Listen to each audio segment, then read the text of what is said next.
Hola, ¿qué tal? Muy buenos días, muy buenas tardes, compañeras y compañeros. Espero que se encuentren muy bien. Les mando un saludo a la distancia. Y vamos a continuar con las temáticas que tenemos pendientes. Hoy iniciamos con una nueva temática.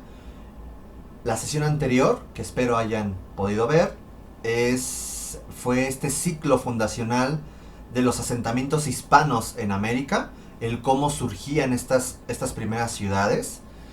Y es un tema muy relacionado con este. El día de hoy hablaremos sobre este choque, sobre este encuentro cultural en el siglo XVI entre Europa y todo lo que se conocía en Europa, todo ese desarrollo cultural en Europa y el desarrollo cultural de América. ¿Vale? Revisaremos el nacimiento propiamente del Imperio Español, porque se hablaba de la corona de Aragón, de la corona de Castilla, pero todavía no de España.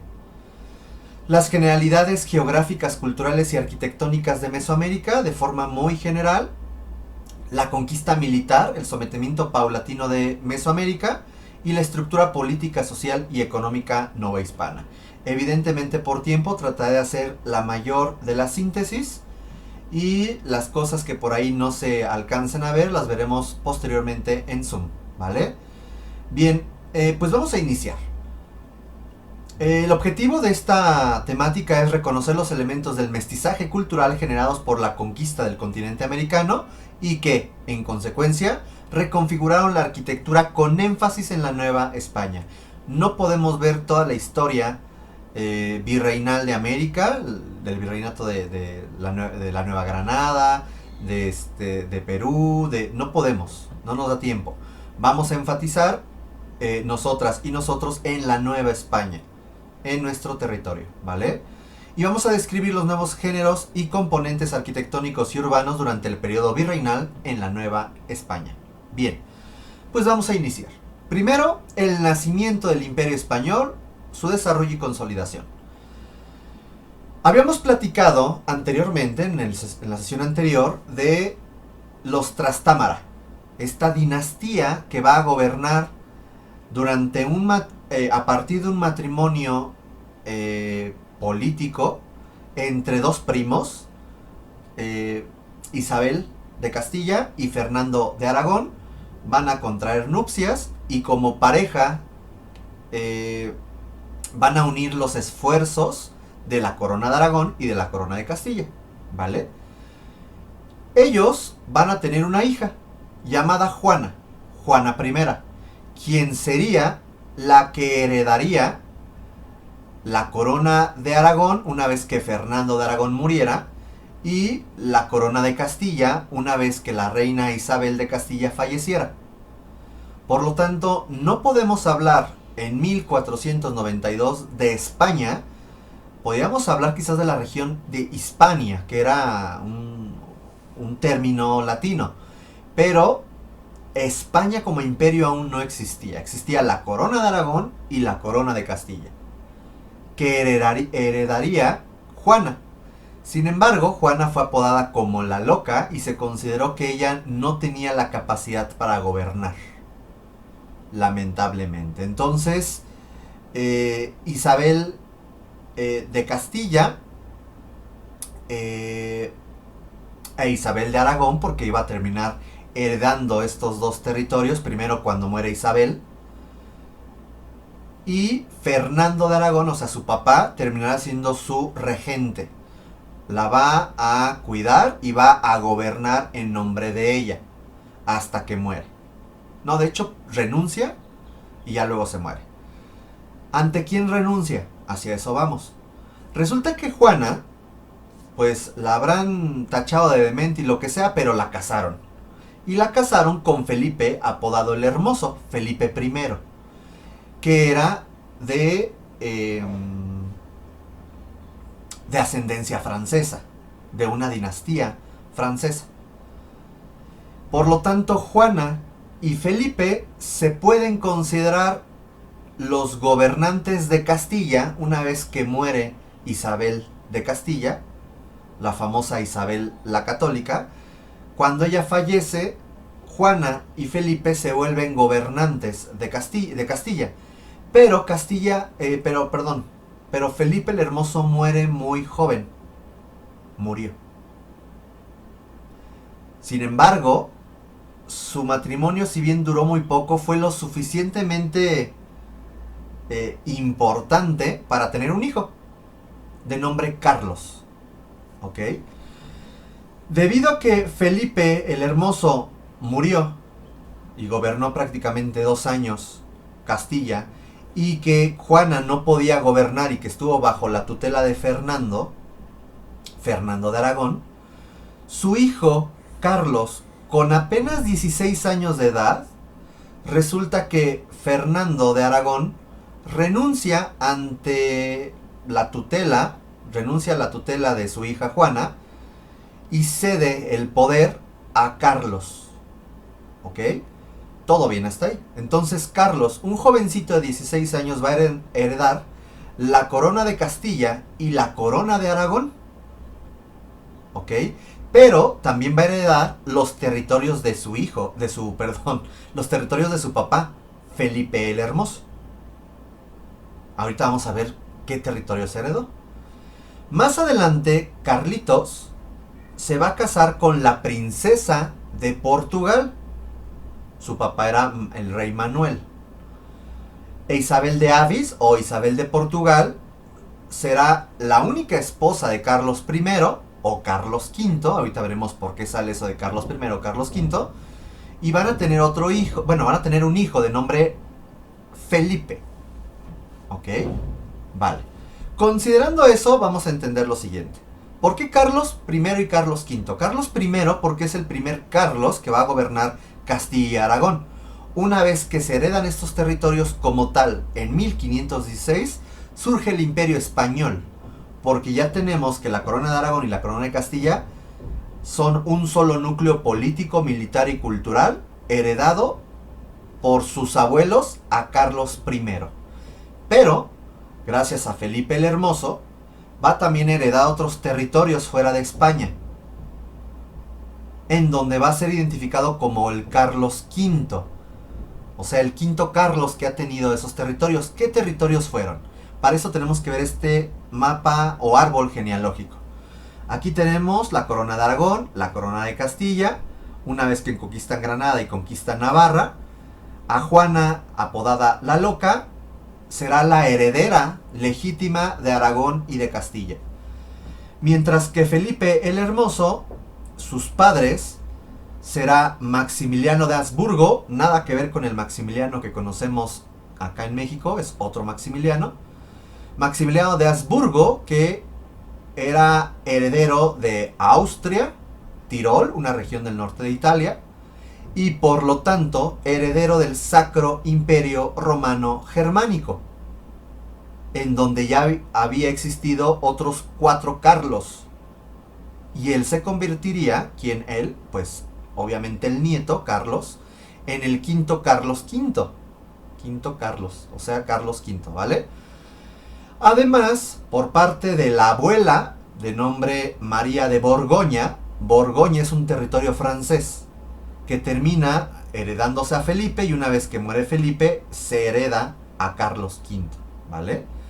Por ahí es importante señalar que hay un Fernando I, que será hermano de Carlos, que una vez que Carlos V abdica, porque eso fue lo que pasó, abdica ante su hijo Felipe II, o sea, él dice, yo ya me voy, estoy gobernando desde 1516 y en 1558, por ahí tengo mal la fecha, 1554, sí, 1554 dice, le dejo el trono a mi hijo, ¿vale? En ese momento el Sacro Imperio Romano Germánico no se hereda, se queda en poder de Fernando, el hermano, o sea, el tío de Felipe II.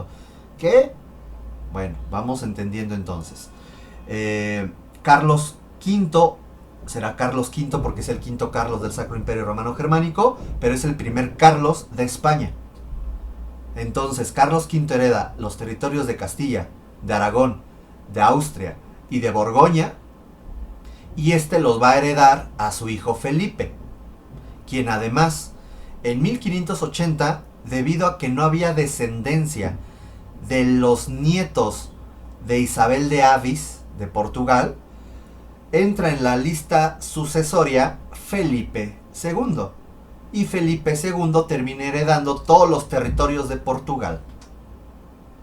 Por lo tanto, Felipe II fue el ganón, heredó los territorios de Portugal, Corona de Aragón y de Castilla, los territorios austriacos, más no el Sacro Imperio Romano Germánico, y los territorios franceses de la Borgoña. Además, los territorios que conquistó Aragón y Castilla. Castilla, América, y Aragón, el sur de Italia. Una locura.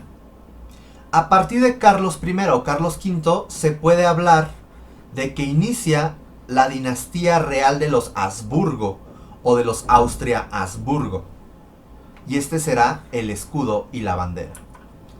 Los dominios de Carlos V, aquí vienen la herencia de Isabel de Castilla, la herencia de Aragón, bueno, aquí Castilla más toda América que andaba por acá, la herencia de Fernando de Aragón, la herencia del abuelo Maximiliano I, que es el Sacro Imperio Romano Germánico, y la herencia de Felipe I, o sea, realmente la abuela de Borgoña, que va a heredar a Flandes y este condado franco. Y además Carlos V va a conquistar Milán y la parte norte de Flandes. ¿Qué va a pasar con el hijo? Vamos a ver entonces. Carlos V, que va a gobernar desde 1516 y hasta 1556, perdón, había dicho 1554, será 1556, va a consolidar los dominios de ultramar del Imperio Español. Va a desarrollar y a consolidarlo, hasta que con Felipe II se alcanzará un máximo apogeo. La máxima gloria del siglo XVI será gracias a estos dos personajes. Felipe II se va a convertir en un defensor férreo de la fe católica y en las guerras de religión, porque justamente bajo su gobierno, de hecho, desde Carlos V comienza un problema que se llama la Reforma y la Contrarreforma. Surgen los cristianos protestantes y los católicos. Y será Felipe II quien luchará no nada más contra los otomanos, por ahí la famosa guerra de Lepanto, sino que también va a luchar contra los protestantes. ¿Ok? Y estos dos van a generar un máximo apogeo imperialista de España en prácticamente todo el mundo. Y lo vamos a ver. Este es el Imperio Español en los tiempos de Felipe II, el bisnieto de los Reyes Católicos. Sí, bisnieto, ¿vale? Tenemos todo lo que está en color naranja, son los territorios del Imperio Español, ya para los tiempos de Felipe II. Y estos territorios se van a terminar perdiendo en una sucesión. Son los territorios de los Habsburgo de Austria, que va a terminar siendo... los va a terminar perdiendo Felipe II, pero ¿qué importa? Va a tener todos los territorios de Portugal. Significa que todas las islas que se encontraban en el Atlántico, en el Pacífico, las colonias o factorías que se encontraban en la India, en China, en África y evidentemente Brasil, van a terminar siendo del territorio español. Sí, se perdió Austria, pero se tuvo la mayor extensión territorial que ha tenido España. Hoy en día España, pues ni Portugal se pudo quedar. Y hace unos años, ¿se acuerdan? Se quería separar la región de Barcelona, la región de Cataluña. Entonces, es una situación muy complicada. La diversidad cultural que tiene dentro de Iberia, ¿vale? Ok, considerando todo este gran apogeo, ¿qué está pasando en 1492? Antes de poder hablar de este primer contacto, es importante generar un contexto que tiene que ver con México, con Mesoamérica. Esto que estamos viendo aquí es Mesoamérica según la definición de Paul Kirchhoff de 1943, en donde estamos hablando de 6 regiones o subregiones geográficas culturales en las que se divide Mesoamérica. Tenemos la región de Occidente y Guerrero, donde para el siglo XVI se encontraban los tarascos o purépechas. Tenemos el altiplano central, donde para el siglo XVI encontramos a los mexicas, quien había sometido y controlado prácticamente toda la parte central de Mesoamérica. Tenemos la región del Golfo, en donde para el siglo XVI teníamos a los totonacas. El valle de Oaxaca, donde teníamos a los mixtecos y zapotecos. En la parte norte, que es una región muy cambiante, dependiendo las características climáticas de la región, en donde vamos a encontrar grupos chichimecas y algunos grupos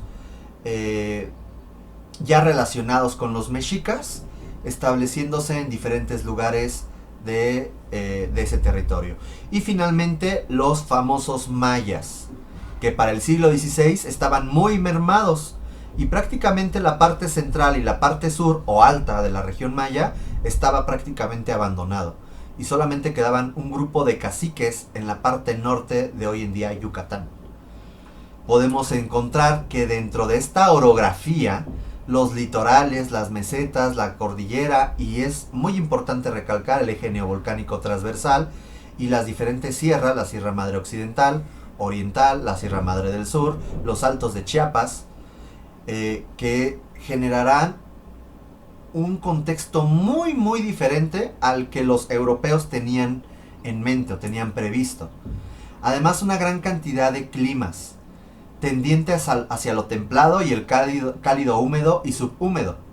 Considerando que los primeros europeos llegaron a Yucatán y a Veracruz, estamos hablando de que esos hombres barbados con armaduras, escudos, etcétera, llegaban a un clima cálido húmedo o cálido subhúmedo, lo cual era la muerte. Estás derritiéndote, y luego con la barba y luego con la armadura, pues se imaginará. Encontrarse con toda una flora exótica, con animales que jamás habían visto, jaguares, aves, etcétera, que de pronto ni en su sueño más loco habían tenido. Ese fue un choque cultural muy importante para los hombres europeos. Para el siglo XVI, los mexicas eran el grupo dominante de la región del altiplano central y las regiones adyacentes, con características cosmogónicas, culturales, políticas, arquitectónicas muy específicas. La idea de construir en torno a plazas, una arquitectura de tipo escenográfico en donde no se entraba a los edificios te rodeaban, y estos espacios abiertos se generaban actividades religiosas y actividades culturales, civiles, de trascendencia. Los mercados no era un mercado como tal, era un tianguis, una plaza en donde se establecían un mercado ambulante. Subías a los edificios troncopiramidales, en donde se encontraba un adoratorio, un santuario hacia una deidad específica. Los mexicas en su templo mayor, que es el recinto ceremonial, vamos a encontrar la veneración a Huitzilopochtli y a Tlaloc, dios de la lluvia y dios de la guerra, en donde se efectuaban sacrificios y se efectuaba una serie de ritos, ceremonias y diferentes tipos de actividades a partir del sometimiento, gracias a la Triple Alianza. Con Tacuba, Texcoco y Tenochtitlan tendrían sometida toda esta región con gran violencia, con gran agresividad. Se les pedía un tributo a todos los territorios dominados. Ellos comerciaban con los purépechas, que eran sus archienemigos, y con la parte norte hacia lo que sería Paquimé, y con los mayas. La parte desarrollada o habitada para el siglo XVI es la parte norte, teniendo lugares como Chichén Itzá, Mayapán, Tulum. Estábamos en una época de declive cultural para la región maya, y toda la parte central y sur, que además por las condiciones orográficas, climáticas, era muy complicado de habitar, estaba prácticamente abandonado. No significa que en esas regiones amarillas no hubiera nada. Sí, había grupos culturales menos complejos, y algunos que eran enemigos y que no fueron sometidos por los mexicas. ¿Como quiénes? Los famosos tlaxcaltecas, que tenían una similitud y un origen nahuatlaca, del cual vienen los mexicas, pero que eran enemigos. Igual Teotitlán, que era otra región que no pudieron dominar los mexicas. Ese era el panorama general de Mesoamérica cuando llegan los primeros castellanos a esta zona. ¿Qué pasa con Iberia? Iberia, si se fijan, esas manchas color lila son el clima de montaña, o sea, es donde se encuentran montañas. Muy diferente a la cantidad de montañas que tenemos aquí. Además, el territorio es muy grande, el territorio nacional. Aquí tenemos prácticamente dos tipos de clima. Un clima mediterráneo en donde llueve en invierno y es muy seco en verano. Los calores son altos.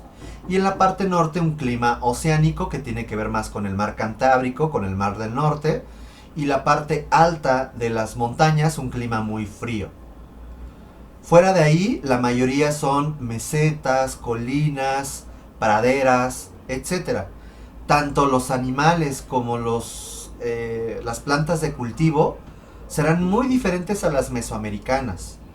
Los avances tecnológicos serán muy diferentes a los mesoamericanos.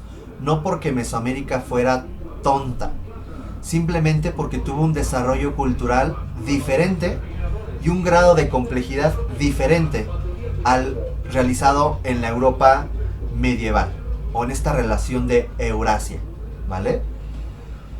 Es importante entender que una vez que Castilla y Aragón salen, específicamente Castilla, hacia lo que sería América, gracias a una empresa, o sea, una aventura, que será las exploraciones. Las primeras exploraciones fue con Cristóbal Colón, quien realizó 4 viajes en toda su vida. Estos viajes podemos ver que partía del puerto de Palos, allá en Iberia, hacia las Islas Canarias, y de las Islas Canarias hacia lo que hoy en día conocemos como el Caribe, las Antillas, ¿vale? Eso fue lo que conocieron, punto.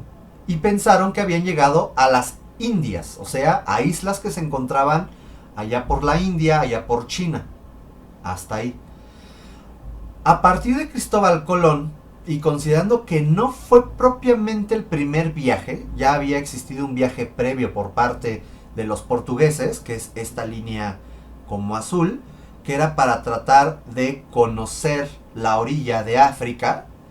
Podríamos decir que ese es el primer viaje en África, pero el primer viaje a América, sin considerar a los nórdicos, que ahí está la discusión si de pronto los nórdicos llegaron a Groenlandia primero y serían los primeros en conocer América.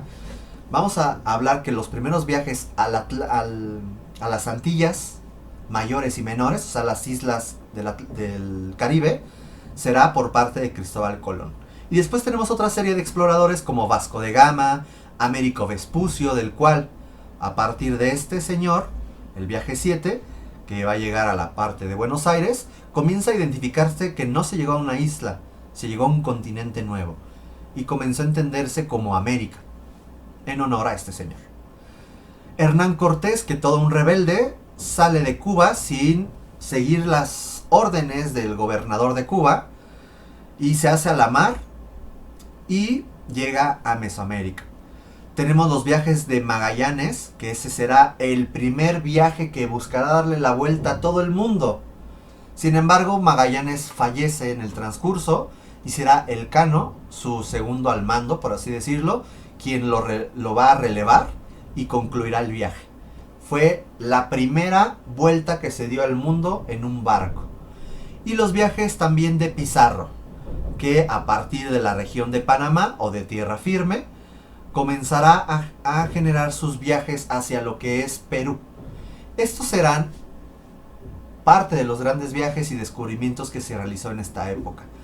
Si nosotros hacemos un zoom a la zona del Caribe, podemos ver cómo estos viajes de Colón comienza a conocer las islas de Bahamas, la parte norte de lo que hoy en día es Venezuela, la parte de la península de Yucatán, la parte de América Central.